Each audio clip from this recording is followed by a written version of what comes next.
Back again. You thought you got rid of us, but you did not. DNA shows back again because why? The black and blue runs through the DNA. Speaking of DNA, you're talking to DNA. Donnie and Anthony. Donnie Bryant, Anthony Fan, coming to you once again. There is another hire.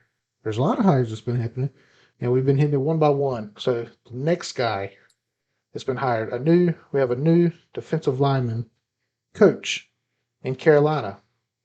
His name, Paul, whatever you want to say, because that last name is hard to pronounce. It's We had Italian. to, yeah, we had to look it up. Paul, and I've already forgot it. We listened to it right before we got on, Donnie, and I've already forgot it. As bad as that is for me to say, Paul Pasowski or something like that. Paul Yeah, Pasowski. yeah. I don't even want to try it. Pasowski. I just heard It's a it. tongue twister. God, it is. So that is who we have. New defensive lineman coach, and he is stuffed, riddled um, with NFL experience. What we didn't really have with other coaches, really, especially the head one. Head coach, no NFL experience, hardly. Joe Brady not having a whole lot, but I think our opinion on Joe Brady's kind of changed. Kind of the scapegoat at this point. May have had good stuff, we'll never know. Um, and Phil Snows he had some NFL experience, I think, didn't he? But went back, Yeah, it was like in '05. It was like yeah, early 2000s, and he something, went to College State for yeah. a while. Yeah. So so the new defensive lineman coach is in, and he has a lot of experience. We'll talk about that experience. Here we go. As you see his resume here. He's with the Dallas Cowboys in 2005. He was a tight ends coach, not even on the defensive side. He was on the offensive side.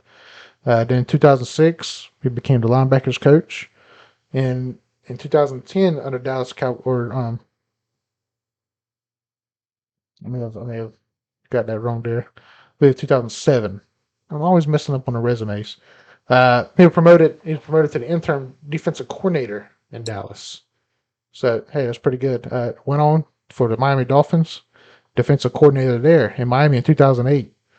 Uh, that year they had in 2008 they had the eighth most interceptions and the fifth highest percentage resulting in turnovers for the Miami Dolphins. He went back to Dallas uh, and was defensive line coach there, 2010. And in that year, DeMarcus Ware, who we're very familiar with, unfortunately, the Super Bowl, he led the NFL in sacks with 15 and a half. After that, 2014, Chicago Bears, he was defensive line coach. 2015, a year later, he's in Houston Texans, defensive line coach. And in 2018, his final resting place before he comes to Carolina, Detroit Lions defensive coordinator.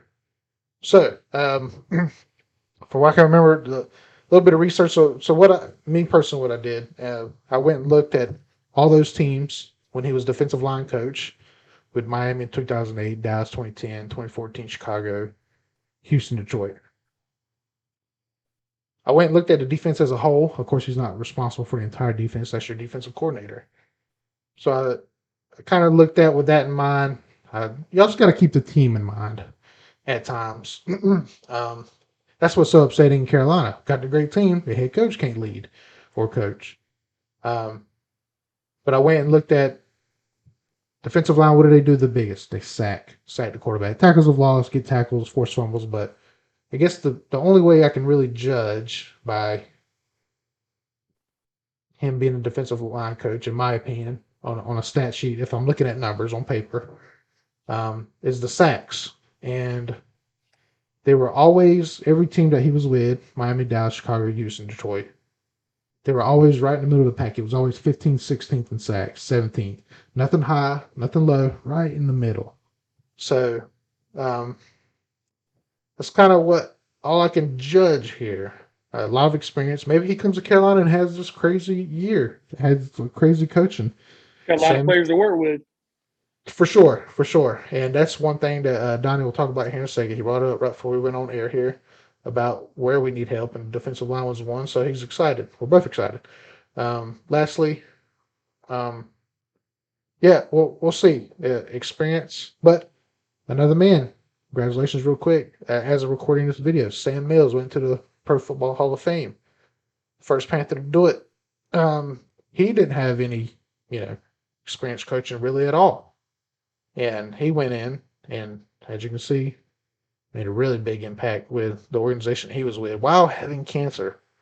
So the definition of keep pounding for sure. So we'll see. Donnie, what is your thoughts on Paul? Pessoal, what I expect to get episode. I mean, there's a lot to be optimistic about. I mean, he's coached some really good players like Jason Taylor, Joey Porter, DeMarcus Ware, JJ Sure. Watt, Clowney. Um, one thing I like about him is the fact that it seems like he works really well with these ends. And when you think about ends, you think about Brian Burns, Son Reddick, right?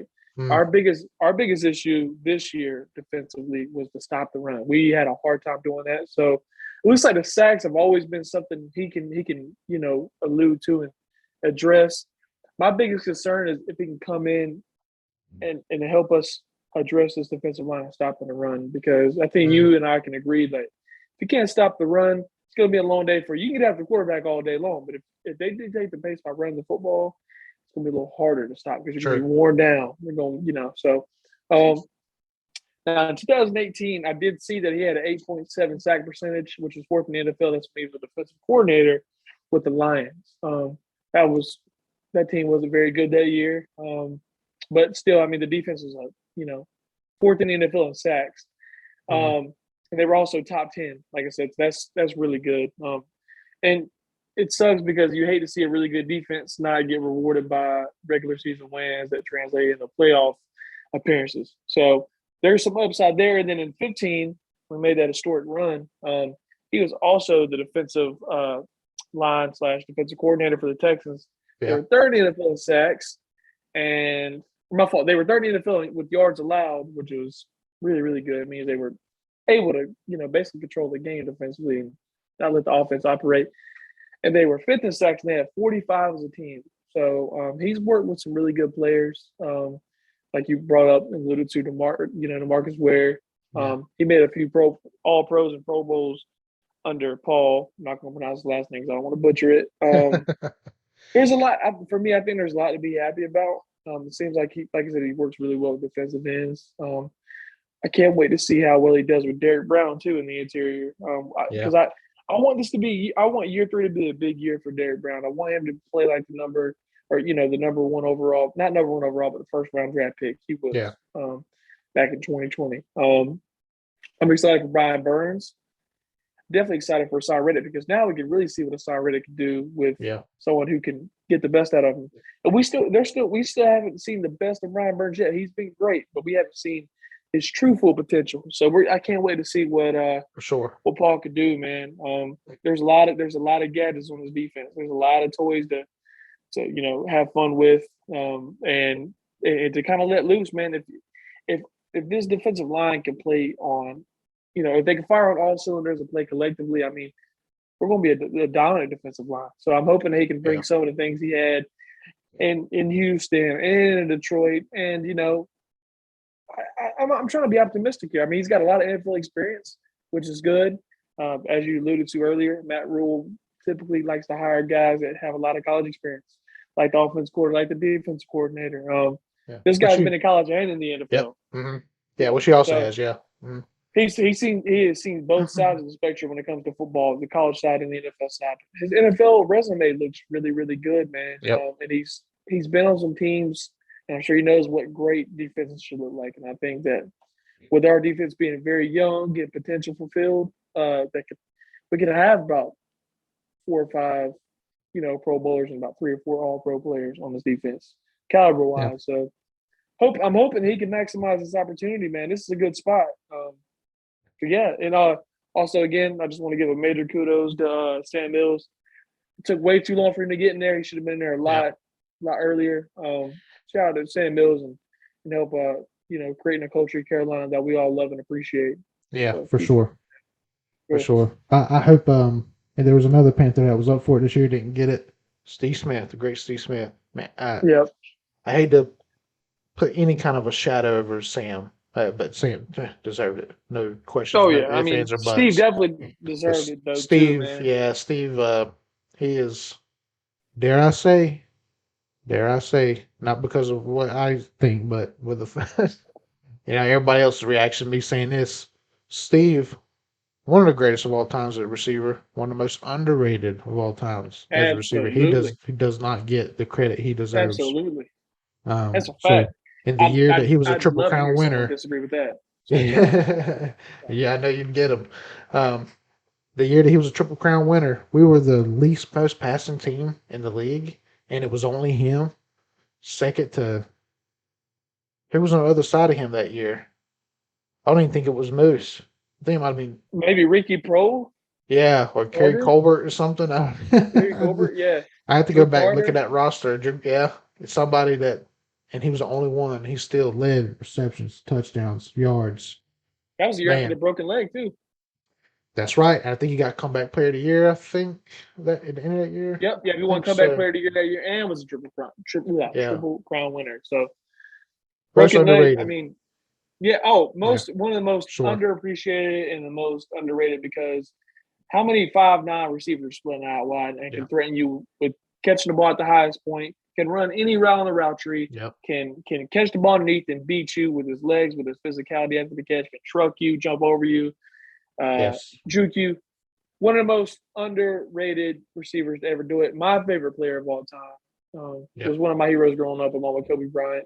Um, love Steve Smith. I hope to see him get in there soon, man. I mean, he also is the definition to keep pounding because he didn't let his size Yeah, deter him from being one of the most dominant players in NFL history for his size. for sure, for I sure. stand on that. Stay on that hill. Stay Yes, on that bridge. Die on 110%, it. 110% agree for sure. Actually, for Christmas, I got me and Donnie exchanged gifts. One of my gifts to him was a big picture of Steve Smith to hang in I'm his appreciative for it, man. upcoming man cave for the podcast. So, I um, appreciate that again, man. yeah, no problem. Love it. Hey, you got it. Ironically, Anthony didn't even ask me which picture of Steve Smith, or anything like that. That's He right. just Uh huh. and he actually ended up getting my favorite picture of Steve Smith is Really? it's that year we went all black for the first time. He wore the Yep. black visor, all black uniform. We brought it out in 2012 against the Broncos. Shit was dope, man. I Yeah. appreciate that. Can't wait to see what it looks Yes. like in the man cave. Smoke Oh, all you one. around them. Yeah. Nah. Just show up on the podcast every week. And we're good. So, but yeah. So back to Paulie Boy here. We'll call him Paulie P. Um, uh, yeah. You point out a lot of things that I didn't really even know, to be honest. So you looked at some categories. See, it's how you view some stats. That'll show you some things, and you viewed some stats differently. That's why there's two of us. We back each other up. I like that. So yeah, there is some upside that what you brought out and stuff. So pretty good, pretty good. Paulie P. But yeah, you were talking about a little bit. I forgot to mention some other. As you see the resume here in front of you, he has 10 years experience in the NFL, 14 years of college experience. Got head coach experience and defensive coordinator experience. So a lot. I know you're tired of me saying the word experience, but a lot of experience he does have. It's We need coming in experience Carolina, for a and we very need young it. football team. Yeah, we need it. So, and instead of being college coached, so can the head coach learn on this? Can him and Phil Snow? Oh man, him and Phil Snow's brains together. It could mean a disaster for other teams, not us. Hopefully. So yeah, and you're right, Donnie. Stopping a run so important. And every year that we've ever had a great defense, um, even outside the two Super Bowl years, there's been other years where our defense was amazing. It was always Mm-hmm. led not by the linebackers who we've had a tradition of just great, the greatest linebackers ever to come through Carolina. Pretty good corners. We've kind of struggled at times with corners, but we've had really good corners, good safeties. Yeah. But the defensive line was always the Dominant, yes, the man. front. They were when we were good, it was because not solely because, but it was a big reasoning for the defensive lineman. One year being nicknamed Monsters Inc. I love that. I love that. You remember that when Greg Hardy and Oh it yeah. was Charles Yeah, oh Johnson? yeah. Oh yeah. They called it Monsters Charles Inc. Johnson, I was Greg like, Hardy, Star, K1, yeah. which is my 1-year-old's favorite movie. So, um, but I thought that was really clever.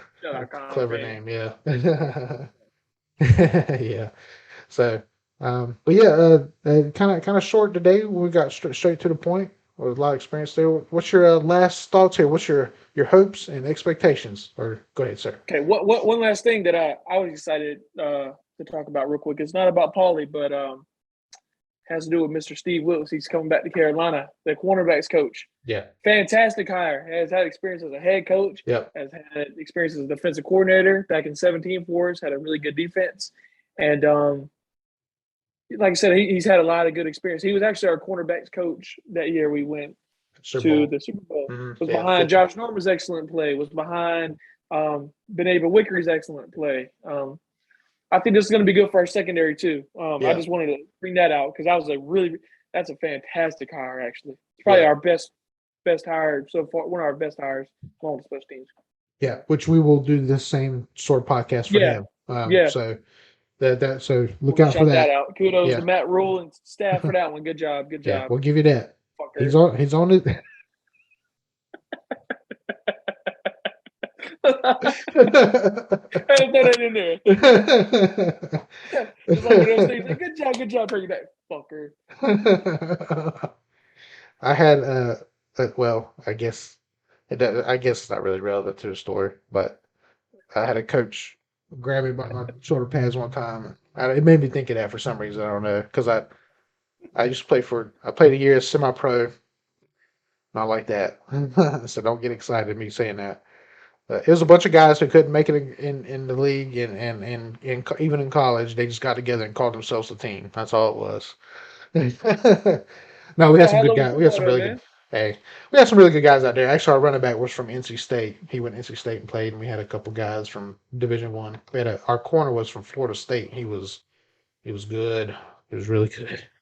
Uh, I won't even go into detail of that story, but yeah, he was mad because I came out of the game. Somebody said they were subbing for me, and they weren't supposed to, and he got burnt the very next play. And he grabbed me and said, "Don't you ever come out of the game again?" And then when he let me go, I said the same thing. I said, "Fucker, God, he had to pick me up out of the." And actually, the head coach used to play for the Redskins, now the Commanders. He Okay. was offensive lineman. He had pictures and stuff that he would show us all the time. But anyway, I shouldn't even told that story, stupid. Anyway, That's a good side story, man. Everyone needs to hear anyway, yeah, keep a lookout in the upcoming podcast for we're going to break down him as well. Wilkes, welcome back, man. Matt that. Yeah, is definitely. he is making us. We haven't ate crew yet, but it's in the oven. You know, get prepared. Right. And the Yeah, we're plates are. seasoning it. We're not. Yeah, we actually season our food, guys. Don't be mistaken now. Yeah, for real. Stephanie's got that lumpy blood in her. Hey, look, man, we season our food. Aunt Candace seasons her food. Exactly. All Yeah, right. we're a little different than your normal, you know, uh, white people. Which Donnie really is. He truly is. He does have Native American run through his blood. So me, I'm just straight as white as a piece of paper as you're looking out in your All screen good now. though, man. It's all So good. I got that white blood running through me too. I got the Irish and lumpy blood running through me. Yeah. So but that's funny. That's funny. So but we are not a great Italian man like this young man here who's coming to Carolina to coach our defensive lineman. So your hopes and expectations, sir. Lastly here. Let me know I about hope we I Polly hope we P. rank.